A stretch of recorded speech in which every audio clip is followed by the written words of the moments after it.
Hi, Zizaran here with another build guide for 3.22, and this is Toxic Rain Pathfinder.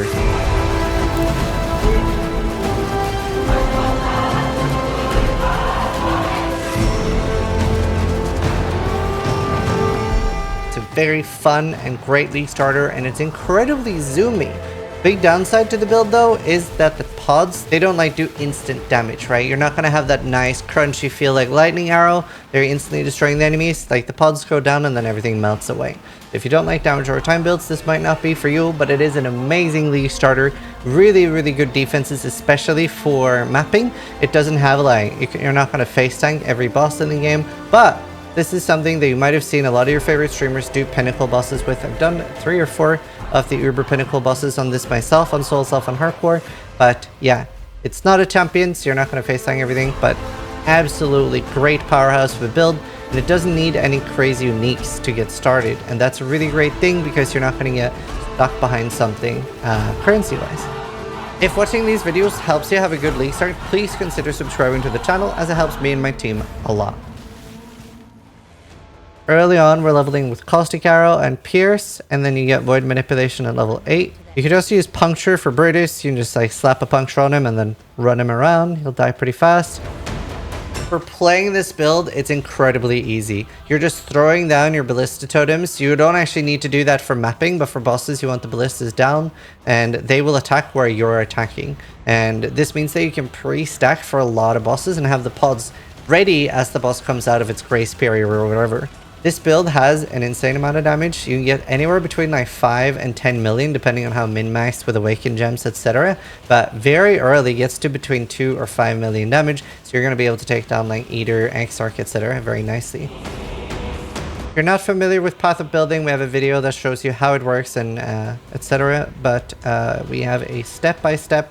Makes it very easy for new players to figure out exactly what they're doing and where they're allocating their skill points.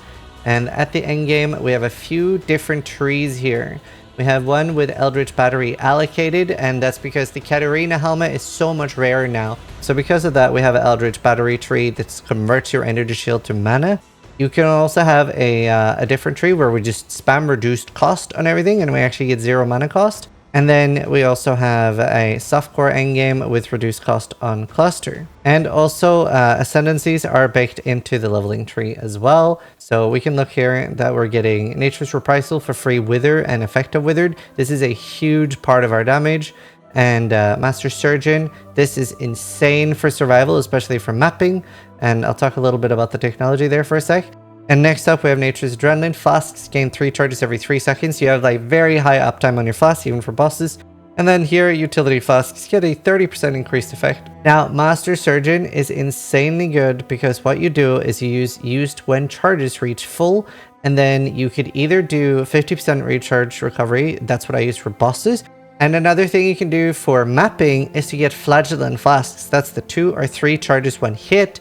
And because it gets activated when it goes full, it just goes like brrrr, and you're just getting an insane amount of life. That means that fast hits are very unlikely or just never going to kill you, and you'll only die to slams and like huge attacks. Is it a little bit annoying to roll 2 sets of flasks, but I found that it was very worth it. And then yeah, 50% charge recovery is huge for bosses. Oh, and another thing that helps, you can get like 26% quality on your flasks by having Hillock in research. And then the thing that's really good is the Life Flask Mastery. Recover 4% life when you use a flask. And then, yeah, as I just explained, with the use when charges reach full, etc. Really good. Here with Master Surgeon, you can see that we have Life Flask effects are not removed when unreserved life is filled. So that basically, it's similar to Slayer Leech. You can see here that we have a Saturated Divine Life Flask. You could use Eternal, but that's only going to last 2 seconds and you have to spam it. You're going to run out of fast start. It's very annoying. This basically gives you, is it like 2k? No, 1.5k life regen. That's just permanently up. Now, it's a little annoying to not have an instant life flask, but obviously we do have the 4% recover when you use the flask and you're spamming flasks. So it feels very good and you're virtually immune to degen. And another thing that's really nice is that we're allocated Hardened Scars with this build, and what that does is 15% increased life recovery, but 25% less damage over time during any life flask, which is always. So that means that you're pretty much immortal to damage over time. I've never even come close to dying to damage over time on this build. Another thing, this could be nice for Sanctum, could be removing Focus Ballista and using damage on full life instead. Then it'll fire on its own and makes it very, very easy to kite and stuff like that. So consider that for Sanctum. In the helmets, we have Grace, Determination, Defiance Banner, and Skitterbots. So here with the Malevolence, Divine Blessing setup, you need to make sure that you have enough energy shield. So you can see that we're getting energy shield on gear, especially a nice Sadist garb. It'll give you a lot of energy shield. And you could also, if you don't have enough energy shield, get like murder boots, murder gloves, the side mask, and stuff like that. Crystal Belt really, really helps out a lot as well. Withering Step, some people put this on mouse button 1. Never ever do that. It'll just always like deplete all your charges and it'll never really be up when you need it. So Withering Step, the way you use it is for bosses. So you're like attacking the boss and then while standing close to it, you're pressing, I have it on E, and then I'll use Withering Step to give the boss a bunch of wither charges. Because a combination of that plus your Nature's Reprisal, you'll have max wither stacks, which is a huge amount of damage. We have Chaos Damage taken with Vile Molten Shell. Vile Molten Shell should be level 10 and your Chaos Damage taken should be level 1. And since if they are linked together, they don't need to be, but if they're linked together with Flame Dash, you need to make sure that your Flame Dash is higher level, required level than 38. It needs to be like 39 or above, or it'll get automatically casted and be very annoying. In the item sets, we have loads of different like gear examples. Early on, honestly, you don't need anything. Just like short bow, you can have like resists crafted. Very important to remember that you can craft resist on a white piece of gear. But yeah, a short bow with attack speed would be great for early on. There is a Hyries Bite recipe as well. It's in the notes. We have a lot of notes. A normal rarity Sharktooth Quiver, a rare Onyx Amulet, a Rain of Arrows gem with 1% quality, and an Orb of Chance. And that'll make a unique item. But yeah, as you can see, like just attack speed early on, very, very easy. And then whenever you can, get a short bow with +2 socketed gems and attack speed, and you can craft chaos damage over time. Obviously, it's very easy to make a +3 bow, and we have loads of different crafting methods for the different bows in the notes. And this build is so nice because it just needs life and resist early. It's so easy to get going. Here in the mid game, we're just getting better and better gear, and you can see that the damage is starting to ramp up. And then in the reduced cost, you see that we have minus mana cost on ring, minus mana cost here.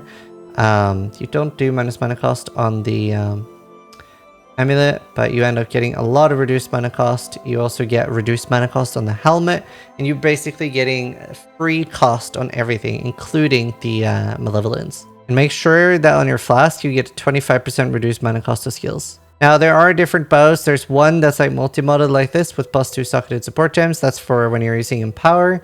And that has the 87% or whatever chaos damage over time, which is huge. We do also have like normal +3 bows that you can use. These are also very easy to make, especially with essences. And everything is in the notes. Make sure you check those out. There is very few 3.22 changes that affects the build.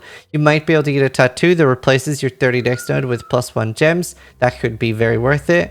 And an important thing for this build is you want exactly 39% area of effect. It's in miscellaneous, I think, and then you need to actually click the skill. Pathfinder does not give 30% AoE anymore, so you have to get 39 to match. We have the bow mastery for 20, craft gloves for 9%, then you can get quality on Toxic Rain for the last 10%. There are other options like an amulet can get 8 to 10, or a helmet can get 8 to 10 as well. But either way, we have loads of notes. Make sure you read them. It should explain pretty much everything. It's an absolutely amazing build. I think, was this my league starter last league? I can't fully remember, but I know I played, I think I had a Toxic Rain Pathfinder before I did Artillery Ballista, and it was just amazing. It's so fast, so zoomy, and it's so great to have full flasks for bosses, especially things like Searing Exarch, where you always want a ruby flask, or at least always want a ruby flask when the balls are about to hit your face. And yeah, having that 100% uptime, really, really good. Either way, I hope you guys enjoy this build, and I hope you have a great time in 3.22 with it. Thanks so much for watching. Sub if you liked the video, but more importantly, try to die less than I do.